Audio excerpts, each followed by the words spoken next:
You said you traveled a lot and you have been to some other Asia countries as well. Yeah, yeah. So, which area or what would you consider your most regrettable travel you ever had?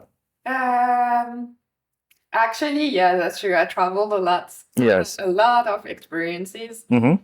But I think I don't have any regrettable travels. Even a lot Yes. of bad stuff happened. For Mm. example, in Bali, I got attacked by Wow.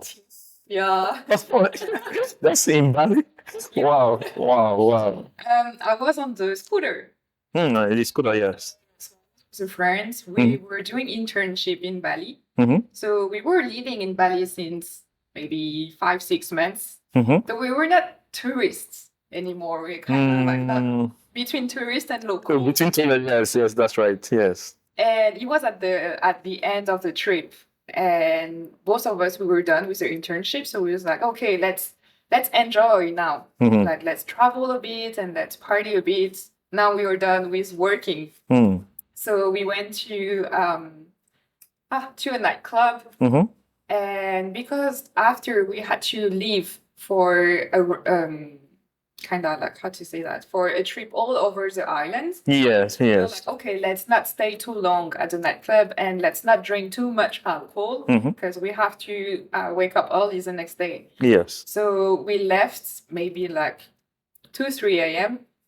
And on the main road to get back to our location where we were living, some people suddenly pop up, like show off in the streets. Wow. So we were riding the scooter. My friend was driving. I was behind.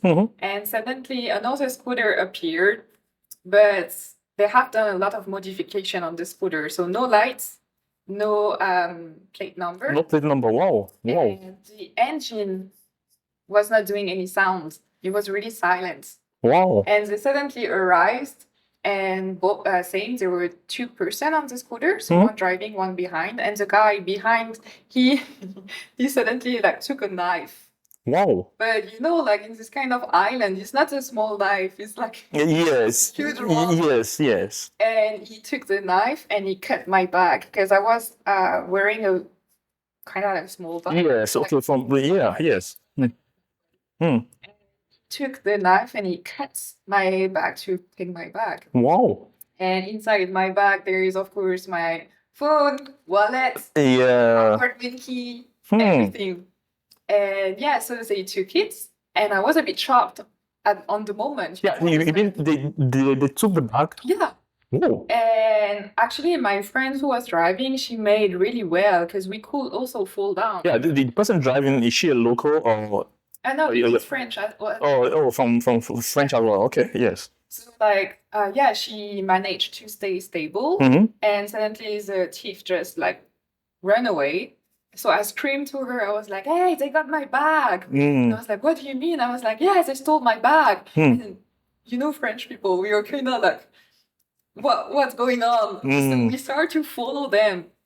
We kind of like, "Hey, you're not gonna go anywhere with our stuff. Yes. You are gonna give us back our stuff." So we start to follow them. And the thing was quite funny is like, as we were living in the island for 5 months, we started to also drive as a local drives. Oh. We kind of like get the calls off. Yes, yes.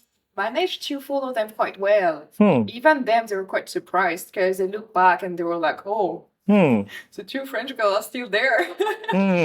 So we follow them, and the thing is, like, at a moment they left the highway and they went to the small road in the countryside where there is no light anymore. Wow. And actually, they enter in the small road, but the small road like that in Bali, when you live for a while, you know, it's like one-way road. There's only one road. Yes. And at the end of the road, you have 4 houses. And once you enter, you can't escape. Yes. In GTA. Yes. I quite understand. Like an alley somehow. Yeah. That's a house at the end of the road, so there's no way to exit the road. Yes. When they enter, me and my friends, we kind of like slowed down and we were like, hey, it's kind of dangerous because we don't know who are gonna wait for us. Yes, who's gonna come out of those buildings or something? Yes. Because if the guy already have a knife, maybe there is, I don't know, their team waiting Yes. there. We don't know.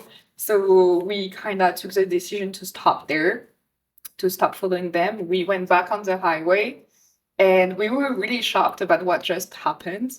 So at the red lights, there is a Balinese guy, a local, who asked us, like, "Oh, are you okay?" Because he could see we were really shocked. Yeah, so thanks, yes. Why there is a red light? So for a few seconds, we explained quickly what happened. And he just said like, "Hey, follow me. I will bring you to the police station." Wow. So we went to the police station. Of course, the policeman was sleeping. Sleeping on duty. Yeah. We had to wake him up like, "Hey, wake up." He was snoring. Wow. Yes. It was like a movie. Yeah. So we hit the table and we were like, "Hey, we need help." And so he woke up and he was like, "Hey, what's going on?" And so we explained, and he was like, "Oh, okay." Still sleepy. He was like, "Oh, I need coffee. Let's go outside, talk about it again." Yes. Okay. So we went outside with coffee and we talked again about the story. And he was like, "Oh, okay, but what can we do?"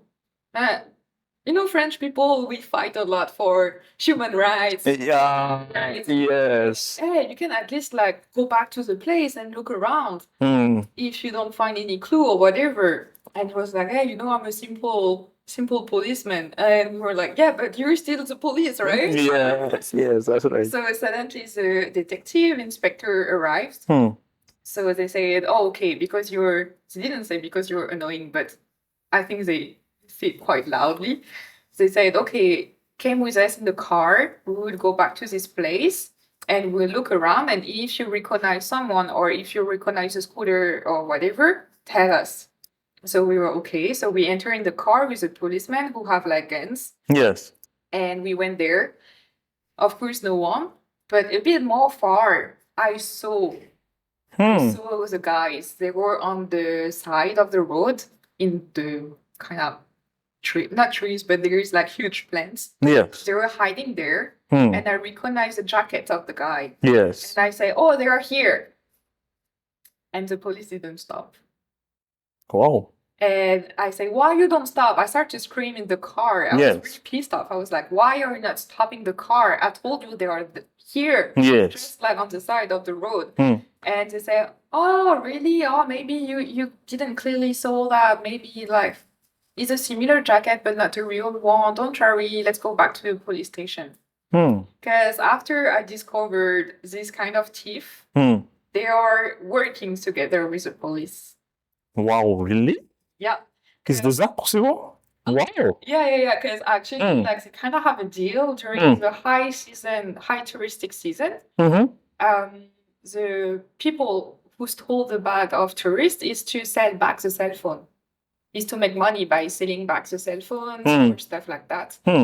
And actually, I heard by Balinese local people there, when I talked about my story, they told me like, "Oh, but you know, there is some gang who are working with the police." With the police. Oh. When they sell the cell phone, they make money, and there is a percentage who get back to the police. Wow. And when we went back to the police station and I had to fill up a paper to say what there is inside my bag, suddenly there is 2 German tourists who arrived and exactly same things happened to them. Wow. At exactly same place. Wow. Yeah. So when we were saying the story to the police, me and my friend were like, "Oh, you too." Welcome. Wow. That's a fascinating. It's an unfortunate experience, but the story was like a kind of a drama, kind of a stuff. Yeah, wow. It's an unfortunate experience. But how did you? But you just lost your bag and your cell phone, everything inside the bag. You just. Yeah, Yeah. the thing is like, so there is all my credit cards. So I Hmm. had, of course, right away, when we entered to the accommodation, I directly connect to the website and I block all my cards. Yes. There is also some important French paper for the insurance.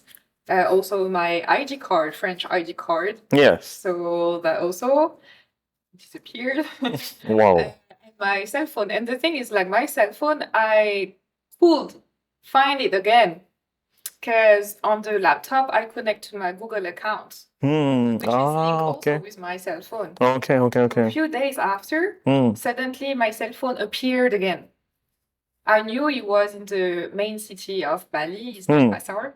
He was there. So Wow. my friends told me, like, hey, what should we do? Should we go back to the police? And I look at her and I was like, no, they Yeah. don't do anything. Yeah. It's too late.